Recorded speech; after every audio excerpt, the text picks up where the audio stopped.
ഉച്ചവാർത്ത ആരംഭിക്കുന്നു. നാടകാന്തം മുരളി.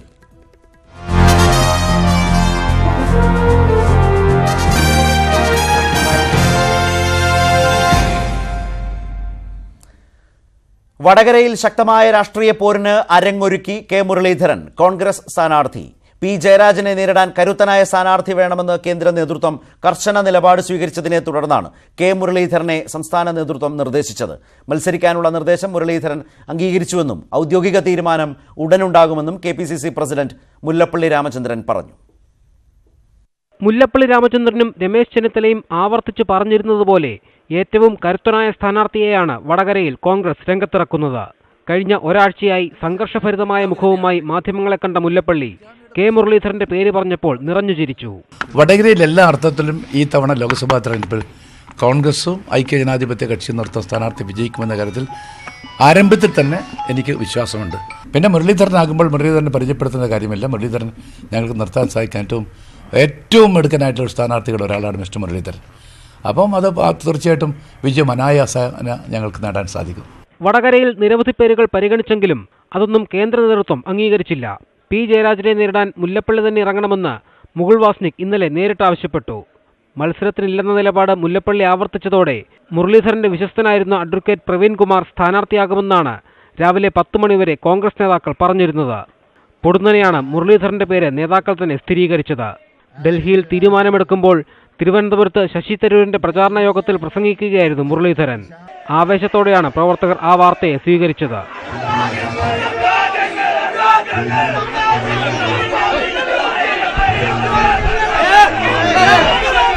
വടകര നിയോജകമണ്ഡലത്തിലാണ് മത്സരിക്കാൻ തയ്യാറാണ് എന്നോട് ചോദിച്ചത്. അക്രമ രാഷ്ട്രീയത്തിനെതിരെ പോരാടാനും വടകരയിൽ 10 വർഷം KPC പ്രസിഡന്റ് നടത്തിയ വികസന പ്രവർത്തനങ്ങൾ തുടരാനും പാർട്ടി തയ്യാറാണോ എന്നോട് ചോദിച്ചപ്പോൾ പാർട്ടി ഏൽപ്പിക്കുന്ന ഏത് ദൗത്യം നിർവഹിക്കാമെന്ന് ഞാൻ മറുപടി പറഞ്ഞു. ഇതോടെ കോൺഗ്രസ് സ്ഥാനാർത്ഥി പട്ടിക പൂർണ്ണമായി. വയനാട്ടിൽ ടി സിദ്ദിഖും ആലപ്പുഴയിൽ ഷാനിമോൾ ഉസ്മാനും ആറ്റിങ്ങലിൽ അടൂർ പ്രകാശും സീറ്റ് ഉറപ്പിച്ചിരുന്നു. അനിശ്ചിതത്വങ്ങൾക്ക് വിരാമമിട്ട് കോൺഗ്രസിന്റെ സ്ഥാനാർത്ഥി പട്ടിക തയ്യാറായിരിക്കുന്നു. മുരളീധരന്റെ അപ്രതീക്ഷിത വരവിലൂടെ കോൺഗ്രസ് അണികൾക്കിടയിൽ പുത്തൻ ആവേശമുണ്ടാകുമെന്നാണ് നേതൃത്വത്തിന്റെ കണക്കുകൂട്ടൽ. ഇതിന്റെ പ്രതിഫലനം തിരഞ്ഞെടുപ്പിൽ ഉണ്ടാകുമെന്നും. ഡൽഹിയിൽ നിന്ന് cameraman KP ധനേഷിനൊപ്പം M Unnikrishnan, news 18. കോൺഗ്രസിൽ തർക്കമുള്ള 4ഇടത്തെ സ്ഥാനാർത്ഥികളുടെ ഔദ്യോഗിക പ്രഖ്യാപനം ഇന്നുണ്ടാകും. സംസ്ഥാനം നൽകിയ പട്ടികയ്ക്ക് സ്ക്രീനിംഗ് കമ്മിറ്റി അന്തിമ അംഗീകാരം നൽകിയ ശേഷമാകും പ്രഖ്യാപനം. ഇപ്പോൾ ഡൽഹിയിൽ നിന്നും M ഉണ്ണികൃഷ്ണനും വടകരയിൽ നിന്ന് മുഹമ്മദ് ഷഹീദും ചേരുന്നു. ഉണ്ണി, ഏതായാലും ഈ 4 ലോക്സഭാ മണ്ഡലങ്ങളിലെയും അവശേഷിച്ച ലോക്സഭാ മണ്ഡലങ്ങളിലെയും സ്ഥാനാർത്ഥി പ്രഖ്യാപനം ഇനി വൈകാതെ ഉണ്ടാകുമോ? തീർച്ചയായും ഇനിയിപ്പോൾ സാങ്കേതികമായ നടപടിക്രമങ്ങൾ മാത്രമാണുള്ളത്. ഇത്രയും മണിക്കൂറുകളായി, ഏതാണ്ട് 4 ദിവസങ്ങളായി നടന്ന ചർച്ചകളാണ്. ഇതിൽ 1.5 ദിവസമായി നടക്കുന്നത്. വടകരയിൽ ആര് വരും എന്നത് സംബന്ധിച്ചുള്ള വലിയ അനിശ്ചിതത്വങ്ങളായിരുന്നു. വയനാട്ടിലെ പ്രതിസന്ധി നീങ്ങിയതിന് പിന്നാലെ വടകരയിലേക്ക് അതിലും വലിയ പ്രതിസന്ധിയും പിരിമുറുക്കവും എത്തുകയായിരുന്നു കോൺഗ്രസ് ക്യാമ്പിൽ. KPCC അധ്യക്ഷൻ മുല്ലപ്പള്ളി രാമചന്ദ്രൻ കേരളത്തിലേക്ക് പോകാതെ ഡൽഹിയിൽ കേന്ദ്രീകരിച്ചുകൊണ്ട് ചർച്ചകൾ നടത്തുകയായിരുന്നു. വടകരയിലെ സ്ഥാനാർത്ഥിയെ കണ്ടെത്തുന്നതിന് വേണ്ടി പല പേരുകളെയും സമീപിച്ചു. 2ാം നിരയിലുള്ള നേതാക്കൾ, 1ാം നിരയിലുള്ള VM സുധീരൻ അടക്കമുള്ള നേതാക്കളെ സമീപിച്ചു. എന്നാൽ അവരെല്ലാം മത്സരരംഗത്ത് നിന്നും വിട്ടുമാറുകയായിരുന്നു. ഈ ഒരു സാഹചര്യത്തിലാണ് കെ മുരളീധരനിലേക്ക് തന്നെ പേരെത്തിയത്. കെ മുരളീധരൻ വരികയാണെങ്കിൽ വടകരയിൽ ശക്തമായ രാഷ്ട്രീയ പോരാട്ടം കാഴ്ചവെക്കാൻ കഴിയും, UDFന് വിജയപ്രതീക്ഷ ഉണ്ടാക്കാൻ കഴിയുമെന്നൊരു കണക്കുകൂട്ടൽ തന്നെയാണ് മുല്ലപ്പള്ളി രാമചന്ദ്രൻ മുന്നോട്ട് വെച്ചത്. മുല്ലപ്പള്ളിയും ഉമ്മൻചാണ്ടിയും അടക്കമുള്ളവർ മുരളീധരനുമായി വിളിച്ചുകൊണ്ട് അദ്ദേഹത്തോട് മത്സരിക്കാനായി വലിയ സമ്മർദ്ദം ചെലുത്തുകയായിരുന്നു. അതിനൊടുവിലാണ് മുരളീധരൻ മത്സരം ഉറപ്പിച്ചിരിക്കുന്നത്. ഇനിയിപ്പോൾ ആവശ്യമായി വരുന്നത്, ഈ പേരുകളെല്ലാം ഹൈക്കമാൻഡിന് നൽകിയിട്ടുണ്ട്, രാഹുൽ ഗാന്ധിയുടെ പരിഗണനയ്ക്കായി നൽകിയിട്ടുണ്ട്. രാഹുൽ ഗാന്ധി ആ പേരുകൾ അംഗീകരിക്കുന്ന മുറയ്ക്ക് AICC വാർത്താക്കുറിപ്പ് ഇറക്കിക്കൊണ്ട് സ്ഥാനാർത്ഥികളെ പ്രഖ്യാപിക്കും. അതായത് വടകരയിൽ കെ മുരളീധരൻ, വയനാട്ടിൽ ടി സിദ്ദിഖ്, ആലപ്പുഴയിൽ ഷാനിമോൾ ഉസ്മാൻ, ആറ്റിങ്ങലിൽ അടൂർ പ്രകാശ്. ഈ സ്ഥാനാർത്ഥികളുടെ പ്രഖ്യാപനം ഇനിയുള്ള ഏത് നിമിഷവും പ്രതീക്ഷിക്കാം. ഒരുപക്ഷെ വൈകുന്നേരത്തിന് മുമ്പ് തന്നെ ആ പ്രഖ്യാപനം പൂർത്തിയാക്കി പൂർണ്ണമായും സ്ഥാനാർത്ഥി പട്ടിക ഔദ്യോഗികമായി പുറത്തിറക്കാനുള്ള നീക്കങ്ങളാണ് നടക്കുന്നത്. സാങ്കേതികമായ നടപടിക്രമങ്ങൾ മാത്രമാണ് ഇനി അവശേഷിക്കുന്നത്. ശരത് ഉണ്ണി, ഇതിലൊരു പ്രധാനപ്പെട്ട കാര്യം, വളരെ അപ്രതീക്ഷിതമായാണ് കെ മുരളീധരന്റെ പേര് വടകരയിൽ പരിഗണിച്ചതും അല്ലെങ്കിൽ നേതാക്കൾ ചേർന്ന് കൂടിയാലോചിച്ചതും മുരളീധരനോട് സംസാരിച്ചതുമൊക്കെ. എങ്ങനെയാണ് ആ നിലയിലേക്ക് കാര്യങ്ങൾ മാറിയത്? നേരത്തെ മുരളീധരന്റെ വലങ്കയായ പ്രവീൺ കുമാറിന്റെ പേരാണ് സംസ്ഥാന നേതൃത്വം കൈമാറിയതായ വിവരങ്ങൾ രാവിലെ വന്നത്. എങ്ങനെയായിരുന്നു ഈ ഒരു മാറ്റം? അതായത് ഇന്നലെ പകൽ മുഴുവൻ, ഇന്നലെ രാത്രിക്കും ഇന്ന് രാവിലെയുമായി നടന്ന ചർച്ചകളാണ് ഇതിൽ പ്രധാനപ്പെട്ട വഴിത്തിരിവായത്. കാരണം ഇന്നലെ ഒരു പേരിലെത്താൻ കോൺഗ്രസ് നേതൃത്വത്തിന് കഴിഞ്ഞിരുന്നില്ല. വടകരയിൽ ദുർബല സ്ഥാനാർത്ഥി എന്ന പഴി കേട്ടുകൊണ്ടേയിരുന്നു. വിദ്യാ ബാലകൃഷ്ണന്റെ പേര് കഴിഞ്ഞ തിരഞ്ഞെടുപ്പ് സമിതിക്ക് മുമ്പാകെ പോയി. അപ്പോഴും മുല്ലപ്പള്ളി രാമചന്ദ്രൻ ആ പേര് ഗുണം ചെയ്യുമെന്നൊരു പ്രതീക്ഷയിലായിരുന്നു. പക്ഷേ മറ്റുള്ളവരുടെ ഭാഗത്തു നിന്നും എതിർപ്പുകൾ വന്നതോടെ ആ പേര് വെട്ടിപ്പോയി. പിന്നീട് വന്ന പേരുകൾ പ്രവീൺ കുമാറിന്റെയും സജീവ് മാറോളിയുടേതുമായിരുന്നു. പ്രവീൺ കുമാർ മുരളീധരന്റെ വിശ്വസ്തനാണ്, അദ്ദേഹത്തിന്റെ വലങ്കൈയാണ്. ആ രീതിയിൽ പ്രവീൺ കുമാറിനെ മത്സരിപ്പിച്ചാൽ മുരളീധരന്റെ പിന്തുണ ലഭിക്കുമെന്നൊരു കണക്കുകൂട്ടൽ കൂടി ഉണ്ടായിരുന്നു. മുരളീധരനോട് മത്സരിക്കാൻ ആവശ്യപ്പെട്ടപ്പോഴാണ് അദ്ദേഹം ആദ്യഘട്ടത്തിൽ മത്സരിക്കാൻ തയ്യാറാകാതെ പ്രവീൺ കുമാറിന്റെ പേര് പറഞ്ഞിരുന്നത്. പക്ഷേ പ്രവീൺ കുമാർ ഒരു രണ്ടാം നിരയിലുള്ള നേതാവാണ്. അതുകൊണ്ട് തന്നെ ദുർബല സ്ഥാനാർത്ഥി എന്ന പഴി അവിടെയും കേൾക്കേണ്ടി വരുമെന്ന ഒരു പ്രതിസന്ധിയാണ് കോൺഗ്രസ് നേതൃത്വത്തിന് മുമ്പാകെ ഉണ്ടായിരുന്നത്. ജയരാജനെതിരെ ശക്തമായ മത്സരം കാഴ്ചവെക്കാൻ പ്രവീൺ കുമാറിന് കഴിയില്ല എന്ന് തൊട്ട് സമീപത്തുള്ള മണ്ഡലങ്ങളിലെ കോൺഗ്രസ് സ്ഥാനാർത്ഥികൾ തന്നെ ശക്തമായ നിലപാട് സ്വീകരിച്ചു. അവർ അത് KPCC നേതൃത്വത്തെയും AICCയും അറിയിച്ചു. അപ്പോൾ മുല്ലപ്പള്ളി മത്സരിക്കണമെന്ന സമ്മർദ്ദമാണ് വളരെ ശക്തമായി വന്നത്. ലീഗിന്റെ നേതാവ് പാണക്കാട് തങ്ങളടക്കമുള്ളവർ മുല്ലപ്പള്ളിയെ വിളിച്ച് സമ്മർദ്ദം ചെലുത്തുന്നുണ്ടായിരുന്നു. പക്ഷേ മുല്ലപ്പള്ളി താൻ മത്സരിക്കാനില്ല എന്ന നിലപാടിൽ ഉറച്ചു നിന്നു. അപ്പോഴും മുല്ലപ്പള്ളിക്ക് മറ്റൊരാളെ കണ്ടെത്തുക എന്ന പ്രതിസന്ധി ഉണ്ടായിരുന്നു. അതിന്റെ ഭാഗമായാണ് മുരളീധരനെ അനുനയിപ്പിക്കാനുള്ള ചർച്ചകൾ തുടങ്ങിയത്. അദ്ദേഹം ഇന്നലെ രാത്രിയും ഇന്ന് രാവിലെയുമായി മുരളീധരനുമായി നിരന്തരം ഫോൺ സംഭാഷണത്തിലുണ്ടായിരുന്നു. മുരളീധരൻ ആദ്യഘട്ടത്തിൽ വിസമ്മതിച്ചെങ്കിലും ഏറ്റവും ഒടുവിൽ ഈ ഒരു രാഷ്ട്രീയ പ്രതിസന്ധിയെ ഏറ്റെടുക്കാൻ താൻ തയ്യാറാണെന്ന് വ്യക്തമാക്കുകയാണ് ചെയ്തത്. മുരളീധരന്റെ രാഷ്ട്രീയ ഗ്രാഫ് തന്നെ ഉയർത്തുന്ന ഒരു നീക്കമാണിത്. ഇതിനെ മാസ്റ്റർ സ്ട്രോക്ക് എന്നാണ് KPCC പ്രസിഡന്റ് മുല്ലപ്പള്ളി രാമചന്ദ്രൻ തന്നെ വിശേഷിപ്പിക്കുന്നത്. മുരളീധരൻ ഈ ഒരു വെല്ലുവിളി ഏറ്റെടുക്കാൻ ആരുണ്ട്, രാഷ്ട്രീയ നറേറ്റീവ് തന്നെ ഈ തിരഞ്ഞെടുപ്പിൽ നിശ്ചയിക്കുന്ന പോരാട്ടത്തിൽ പ്രതിസന്ധി ഏറ്റെടുക്കാൻ ആരുണ്ടെന്ന ചോദ്യത്തിന് താനുണ്ട് എന്ന ഉത്തരം നൽകുന്നതിലൂടെ മുരളീധരൻ തന്നെയാണ് കേരള രാഷ്ട്രീയത്തിൽ സജീവ ചർച്ചാ വിഷയമായി മാറുന്നത്. വളരെ പ്രധാനപ്പെട്ട, വളരെ ചടുലമായ ഒരു നീക്കമാണ് കെ മുരളീധരൻ രാഷ്ട്രീയമായി സ്വീകരിച്ചിരിക്കുന്നത്. സംസ്ഥാന കോൺഗ്രസ് രാഷ്ട്രീയത്തിലെ നേതൃനിരയിൽ ഏറ്റവും പ്രവർത്തകർക്കിടയിൽ ആവേശഭരിതമായ ഒരു രാഷ്ട്രീയ തീരുമാനത്തിന് മുരളീധരൻ തയ്യാറായി എന്നതാണ് രാഷ്ട്രീയമായതിൻ്റെ ഏറ്റവും ഗൗരവമായ വശം. അങ്ങനെയാണ് വടകരയിൽ മുരളീധരൻ സ്ഥാനാർത്ഥിയായി വന്നത്. പല നേതാക്കളും ഒഴിഞ്ഞുമാറിയ ഘട്ടത്തിലാണ് മുരളീധരൻ ആ സന്നദ്ധത നേതാക്കളെ അറിയിച്ചതും. പ്രഖ്യാപനം അല്പസമയത്തിനകം ഉണ്ടാകുമെന്നാണ് ഇപ്പോൾ ഉണ്ണികൃഷ്ണൻ സൂചിപ്പിച്ചത്. ഇപ്പോൾ വടകരയിൽ നിന്ന് ഷഹീദ് കൂടി ചേരുന്നു. ഷഹീദ്, വടകര ലോക്സഭാ മണ്ഡലത്തിലെ കോൺഗ്രസ് പ്രവർത്തകരുടെ ഒരു പൊതുവികാരം എങ്ങനെയാണ്? മുരളീധരനാണ് സ്ഥാനാർത്ഥി എന്ന വിവരം പുറത്തു വന്നതിനെ തുടർന്ന് വടകരയിൽ ആശങ്ക വലിയൊരു ആവേശത്തിലേക്ക് ഇപ്പോൾ മാറിയിരിക്കുകയാണ്. കോൺഗ്രസ് പ്രവർത്തകർ അരമണിക്കൂർ മുമ്പ് വരെ വടകരയിൽ സ്ഥാനാർത്ഥി ആരായിരിക്കും, മുല്ലപ്പള്ളി പിന്മാറിയ സാഹചര്യത്തിൽ പുതുതായി വരുന്ന സ്ഥാനാർത്ഥി, അതിന് അഭിപ്രായ വ്യത്യാസം ഉന്നയിക്കുന്നു. ആ തരത്തിൽ വലിയ ആശങ്കയും അസ്വസ്ഥതയും ഉണ്ടായിരുന്നു. പക്ഷേ ഇപ്പോൾ കെ മുരളീധരൻ്റെ പ്രഖ്യാപനത്തിൽ കേരള മുരളീധരൻ വരുമെന്ന് ഉറപ്പായതോടുകൂടി വലിയ ആവേശത്തിലാണ് കോൺഗ്രസ് പ്രവർത്തകരുള്ളത്. ഞാനിപ്പോൾ മുല്ലപ്പള്ളി രാമചന്ദ്രൻ്റെ ഓഫീസിൽ, വടകരയിൽ ഓഫീസിന് മുമ്പിലാണുള്ളത്. ഇവിടെ കെ മുരളീധരനാണ് സ്ഥാനാർത്ഥിയെ വരിക എന്നറിഞ്ഞ് നിരവധി കോൺഗ്രസ് പ്രവർത്തകരും നമ്മോടൊപ്പം ഇപ്പോൾ ഇവിടെ മുല്ലപ്പള്ളിയുടെ ഓഫീസിലെത്തിയിട്ടുണ്ട്. ഏതായാലും വലിയ ആശങ്കയുണ്ടായിരുന്നു. ഇപ്പോൾ കെ മുരളീധരൻ്റെ വരവിനെ എങ്ങനെയാണ് കാണുന്നത്? കെ മുരളീധരൻ കോഴിക്കോടുമായി വളരെ ആത്മബന്ധമുള്ളൊരു നേതാവാണ്. കെ മുരളീധരൻ്റെ വരവിനെ എല്ലാവരും വളരെ സന്തോഷത്തോടുകൂടിയാണ് വരവേൽക്കുന്നത്. എന്തായാലും മുരളീധരൻ വടകര എത്താൻ ഞങ്ങൾ കാത്തു നിൽക്കുക. കോഴിക്കോട് MP എന്നുള്ള നിലയിൽ, അതുപോലെ തന്നെ KPCC പ്രസിഡന്റ് എന്ന നിലയിലൊക്കെ വടകരയുമായി അടുത്ത ബന്ധമുള്ള ആളാണ് കെ മുരളീധരൻ.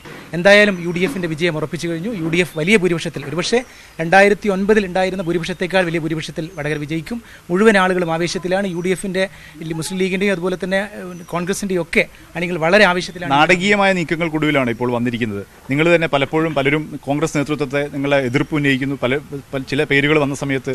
അപ്പം അങ്ങനെ ഒരു വരവിന്, മുരളീധരൻ്റെ വരവിന്, അത് ഏതെങ്കിലും തരത്തിൽ മണ്ഡലത്തിൽ മുരളീധരൻ്റെ വരവിന് അനുകൂലമായ സാഹചര്യത്തെ ദുർബലപ്പെടുത്തുമോ? ഒരിക്കലുമില്ല. കെ മുരളീധരൻ എന്ന് പറഞ്ഞാൽ കേരളത്തിലെ കോൺഗ്രസിൻ്റെ സമുന്നതനായ നേതാവാണ്. അദ്ദേഹം, മുരളീധരനെ പോലൊരു നേതാവ് വടകരയിൽ മത്സരിക്കണമെന്നാണ് എല്ലാവരുടെയും ആഗ്രഹം. ശ്രീ മുല്ലപ്പള്ളി രാമചന്ദ്രൻ KPCC പ്രസിഡന്റ് ആയതോടുകൂടി അദ്ദേഹം മത്സരരംഗത്തും പിന്മാറി. വളരെ മുതിർന്ന ഒരു നേതാവ് വടകരയിൽ മത്സരിക്കണം. അങ്ങനെ മത്സരിക്കുകയാണെങ്കിൽ വലിയ ഭൂരിപക്ഷത്തിൽ, ഒരുപക്ഷെ കഴിഞ്ഞ 2009 മുമ്പ് ഇടത് കോട്ടയായിരുന്ന വടകര മുല്ലപ്പള്ളിയിലൂടെയാണ് പിടിച്ചെടുത്തത്. ഇനി UDFിൻ്റെ കോട്ടയായി മാറാൻ പോവുകയാണ്. വടകര വലിയ രാഷ്ട്രീയ മാറ്റത്തിന് വിധേയമാകാൻ പോവുകയാണ്. കെ മുരളീധരൻ്റെ വരവോടുകൂടി വടകര UDFിൻ്റെ ഉറച്ച കോട്ടയായി മാറുകയാണ്.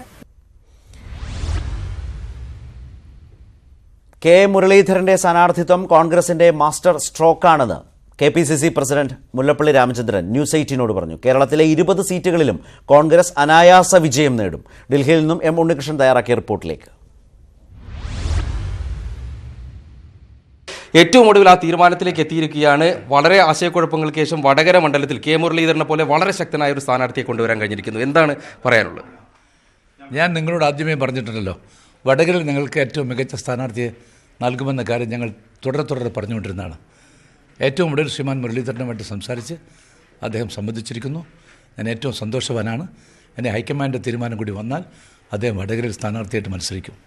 എങ്ങനെയാണ് ഈ ഒരു തീരുമാനത്തിലേക്ക് എത്തിയത്? നമ്മൾ പല പേരുകൾ ഇട്ടു, വിദ്യാ ബാലകൃഷ്ണൻ, സജീവ് മാരോളി, പ്രവീൺ കുമാർ, ഈ മുരളീധരൻ എന്നൊരു ഇപ്പോൾ പല മാധ്യമപ്രവർത്തകരൊക്കെ പറഞ്ഞത് ഒരു സർജിക്കൽ സ്ട്രൈക്ക് ആണെന്നാണ് പറഞ്ഞത്. എങ്ങനെയാണ് ഇങ്ങനെ ഒരു പേരിലേക്ക് എത്തിയത്?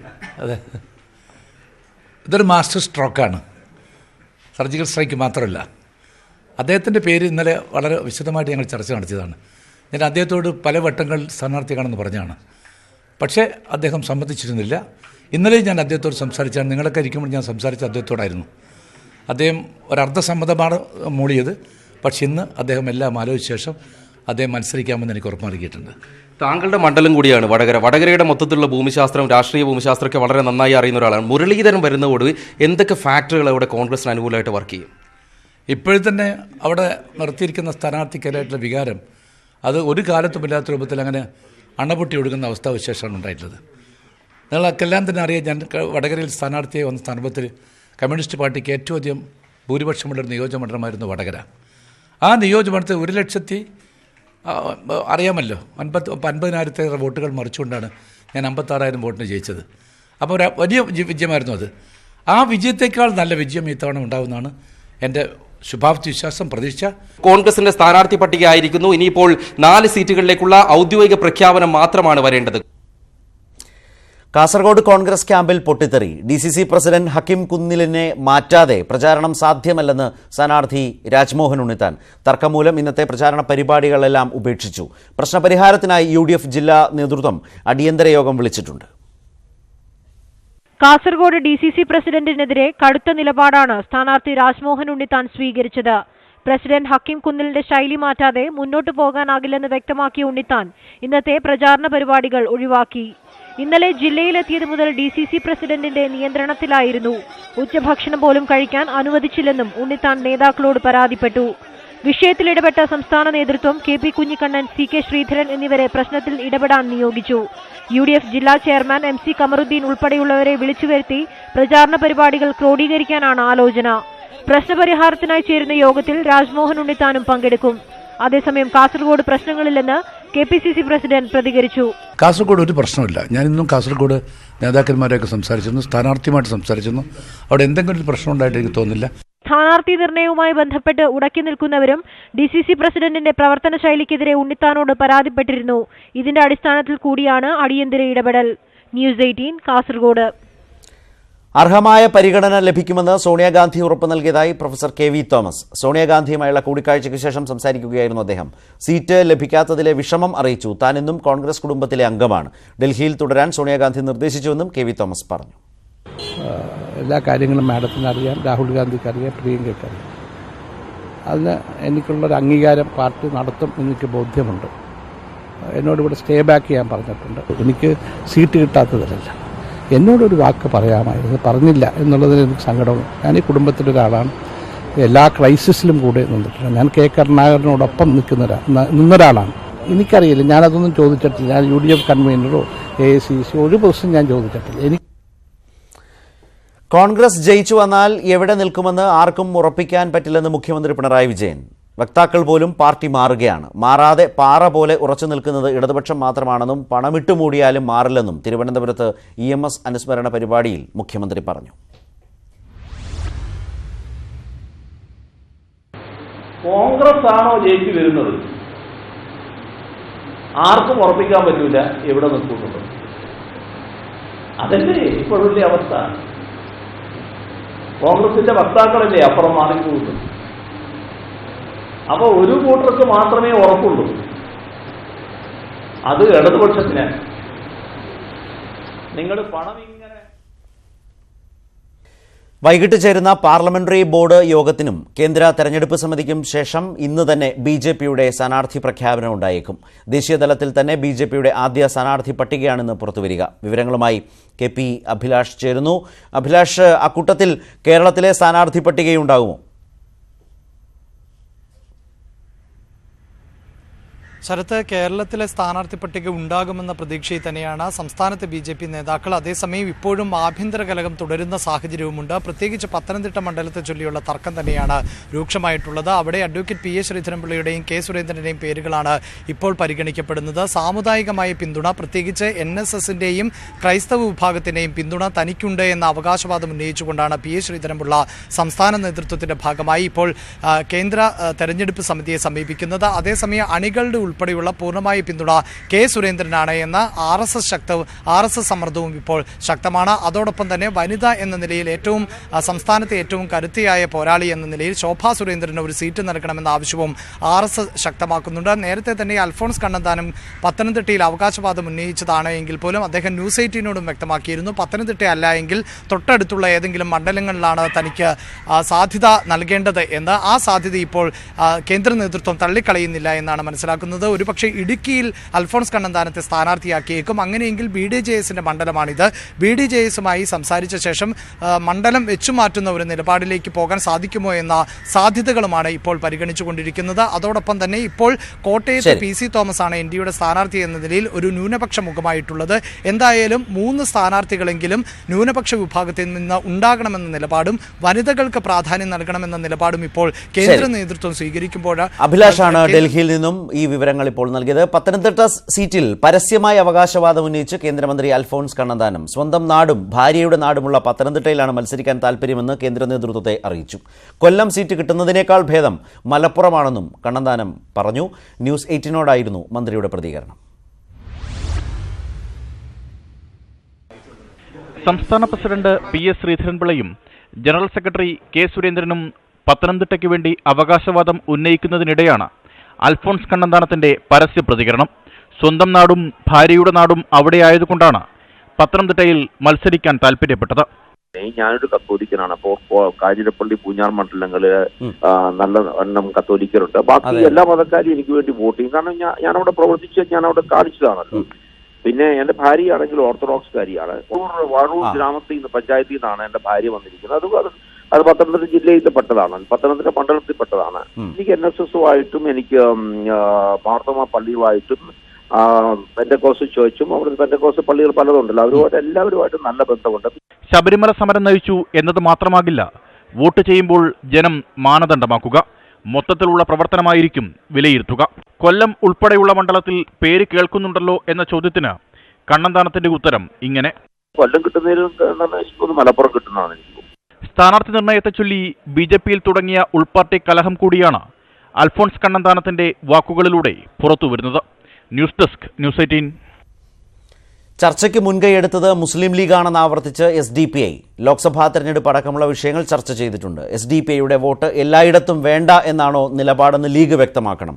മഞ്ചേശ്വരത്ത് കഴിഞ്ഞ തവണ UDFന് വേണ്ടി പ്രചാരണം നടത്തിയിട്ടുണ്ട്. ബംഗാളിൽ SDPI വോട്ട് വേണ്ടെന്ന് CPM പറയട്ടെ. കേരളത്തിൽ 10 മണ്ഡലങ്ങളിൽ പാർട്ടി മത്സരിക്കുമെന്ന് സംസ്ഥാന പ്രസിഡന്റ് P. അബ്ദുൽ മജീദ് ഫൈസി കോഴിക്കോട്ട് പറഞ്ഞു. കാർഷിക വായ്പകൾക്ക് സർക്കാർ പ്രഖ്യാപിച്ച മൊറട്ടോറിയം തെരഞ്ഞെടുപ്പ് പെരുമാറ്റച്ചട്ടത്തിൽ കുരുങ്ങി. മന്ത്രിസഭാ തീരുമാനമെടുത്തെങ്കിലും സർക്കാർ ഉത്തരവ് പുറത്തിറങ്ങാൻ വൈകിയതാണ് പ്രതിസന്ധിയായത്. ഉത്തരവ് ഇറങ്ങിയെങ്കിലും കർഷകർക്ക് മൊറട്ടോറിയം ആനുകൂല്യം നഷ്ടമാവില്ല എന്നാണ് കൃഷിമന്ത്രിയുടെ ഉറപ്പ്. എല്ലാ കാർഷിക വായ്പകൾക്കും ഡിസംബർ 31 വരെ മൊറട്ടോറിയം ബാധകമാക്കിക്കൊണ്ട് ഈ മാസം 5 ചേർന്ന മന്ത്രിസഭാ യോഗമാണ് തീരുമാനമെടുത്തത്. തെരഞ്ഞെടുപ്പ് പ്രഖ്യാപിച്ചത് മാർച്ച് 10 വൈകിട്ടും 5 ദിവസം ലഭിച്ചിട്ടും മന്ത്രിസഭാ തീരുമാനം സർക്കാർ ഉത്തരവായി പുറത്തിറങ്ങിയില്ല. ഒച്ചിഴയുന്ന വേഗത്തിൽ ഫയൽ നീങ്ങി ഉത്തരവിറക്കാൻ ശ്രമിച്ചപ്പോഴാവട്ടെ തെരഞ്ഞെടുപ്പ് പെരുമാറ്റച്ചട്ടം ബാധകമാവുകയും ചെയ്തു. ഇനി തെരഞ്ഞെടുപ്പ് നടപടിക്രമങ്ങൾ പൂർത്തീകരിച്ചാൽ മാത്രമേ മൊറട്ടോറിയം സംബന്ധിച്ച് ഉത്തരവിറക്കാനാവൂ. ഫലത്തിൽ ഈ കാലയളവിൽ ജപ്തി നടപടികളുമായി മുന്നോട്ടു പോവാൻ ബാങ്കുകൾക്ക് തടസ്സമില്ല. എന്നാൽ റവന്യൂ ഉത്തരവ് ഇറങ്ങിയില്ലെങ്കിലും മൊറട്ടോറിയം ആനുകൂല്യങ്ങൾ കർഷകർക്ക് ലഭിക്കുമെന്നാണ് കൃഷിമന്ത്രിയുടെ ഉറപ്പ്. ഓഗസ്റ്റ് മാസം 31-ാം തീയതി വരെ കടാശ്വാസ കമ്മീഷന്റെ കാലാവധി ദീർഘിപ്പിച്ചു അടക്കമുള്ള കാര്യങ്ങൾ അവരെ ബോധ്യപ്പെടുത്തി കൊടുക്കുകയും ഈ കാര്യങ്ങൾ താഴെ തട്ടുവർ ഇംപ്ലിമെന്റ് ചെയ്ത് കഴിഞ്ഞു. പിന്നെ ഈ ഇലക്ഷനുമായി ബന്ധപ്പെട്ട ഡിക്ലറേഷൻ വന്നതിനെ തുടർന്ന് സാങ്കേതികമായി റവന്യൂ ഡിപ്പാർട്ട്മെന്റ് ഇറക്കേണ്ട ഉത്തരവ് ഇറങ്ങിയിട്ടില്ല എന്ന കാര്യം ഇന്നാണ് ഞാൻ എന്റെ ശ്രദ്ധയിൽപ്പെടുന്നത്. അത് ഇറക്കിയിട്ടില്ലെങ്കിൽ പോലും ഈ കാര്യങ്ങളെല്ലാം തന്നെ ഇംപ്ലിമെന്റ് ചെയ്യപ്പെട്ടിട്ടുണ്ട്. പിന്നെ എന്തിനാണ് ഈ പ്രശ്നം എനിക്ക് മനസ്സിലായില്ല. മന്ത്രിസഭാ തീരുമാനം ഉത്തരവായി ഇറക്കുന്നത് സംബന്ധിച്ച് ഉദ്യോഗസ്ഥ തലത്തിൽ ഗുരുതരമായ വീഴ്ചയാണ് ഉണ്ടായത്. ചീഫ് സെക്രട്ടറിയുടെ നടപടിയിൽ കൃഷിമന്ത്രിക്ക് കടുത്ത എതിർപ്പുണ്ട്. സംസ്ഥാനത്ത് കർഷക ആത്മഹത്യകൾ തുടരുന്ന പശ്ചാത്തലത്തിലായിരുന്നു തിടുക്കപ്പെട്ട് മന്ത്രിസഭ മൊറട്ടോറിയം പ്രഖ്യാപിച്ചത്. തെരഞ്ഞെടുപ്പ് മുന്നിൽ കണ്ട് സർക്കാർ എടുത്ത തീരുമാനമാണ് നിയമക്കുരുക്കിൽ കുടുങ്ങിയത്. ന്യൂസ് 18 തിരുവനന്തപുരം. സഭാതർക്കം പരിഹരിക്കാൻ സർക്കാർ നടത്തുന്ന ചർച്ച ഓർത്തഡോക്സ് വിഭാഗം ബഹിഷ്കരിച്ചു. ഇ പി ജയരാജൻ അധ്യക്ഷനായ മന്ത്രിതല ഉപസമിതിയാണ് ഓർത്തഡോക്സ് യാക്കോബായ വിഭാഗങ്ങളെ ചർച്ചയ്ക്ക് വിളിച്ചത്.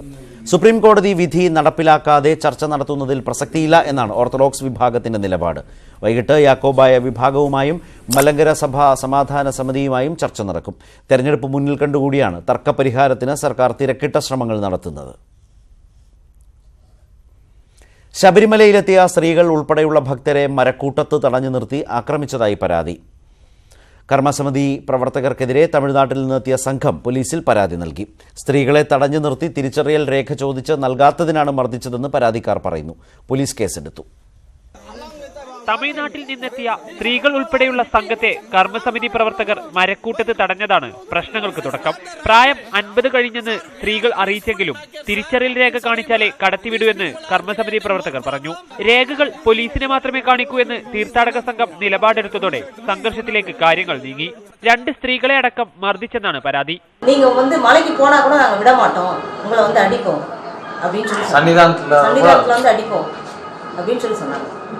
പോലീസും കർമ്മസമിതി പ്രവർത്തകർ തമ്മിലും സംഘർഷമുണ്ടായി. കണ്ടാലറിയുന്ന 10 പേർക്കെതിരെ പോലീസ് കേസെടുത്തു. എന്നാൽ പോലീസ് അകാരണമായി മർദ്ദിച്ചെന്നും പരിക്കുപറ്റിയ ആളെ ആശുപത്രിയിൽ കൊണ്ടുപോകാൻ വിസമ്മതിച്ചെന്നും കർമ്മസമിതി പ്രവർത്തകർ ആരോപിച്ചു. ന്യൂസ് 18 സന്നിധാനം.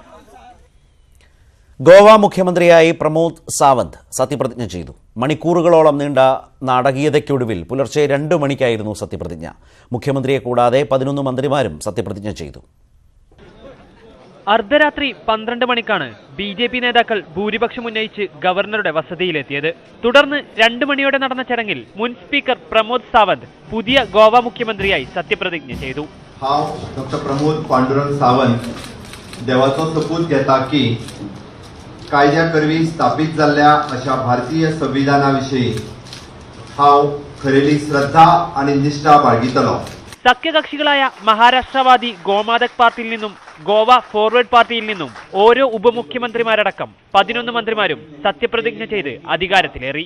മുഖ്യമന്ത്രിയായിരുന്ന മനോഹർ പരിക്കർ മരണപ്പെട്ടതിനെ തുടർന്നുണ്ടായ രാഷ്ട്രീയ പ്രതിസന്ധിക്ക് അതിവേഗത്തിൽ പരിഹാരം കാണുകയായിരുന്നു BJP. 40 സീറ്റുള്ള ഗോവയിൽ 14 സീറ്റുമായി ഏറ്റവും വലിയ ഒറ്റകക്ഷിയായ കോൺഗ്രസ് അധികാരം പിടിച്ചെടുക്കാനുള്ള ശ്രമങ്ങൾ നടത്തുന്നതിനിടെയായിരുന്നു BJPയുടെ ചടുല നീക്കം. കേന്ദ്രമന്ത്രി നിതിൻ ഗഡ്കരിയാണ് BJPയുടെ അതിവേഗ നീക്കങ്ങൾക്ക് ചുക്കാൻ പിടിച്ചത്. അതേസമയം BJPയെ സർക്കാരുണ്ടാക്കാൻ ക്ഷണിച്ച ഗവർണറുടെ നടപടി ജനാധിപത്യ വിരുദ്ധമാണെന്ന് കോൺഗ്രസ് ആരോപിച്ചു. News desk news 18. ആഫ്രിക്കയുടെ തെക്കൻ മേഖലയെ തകർത്ത് ഇഡായി ചുഴലിക്കാറ്റ്. 180 പേർ മരിച്ചുവെന്നാണ് ഔദ്യോഗിക കണക്ക്. അതേസമയം മരണസംഖ്യ 1000 കടന്നെന്നാണ് റിപ്പോർട്ടുകൾ. 5000-ലധികം ആളുകൾക്ക് പരിക്കേറ്റു.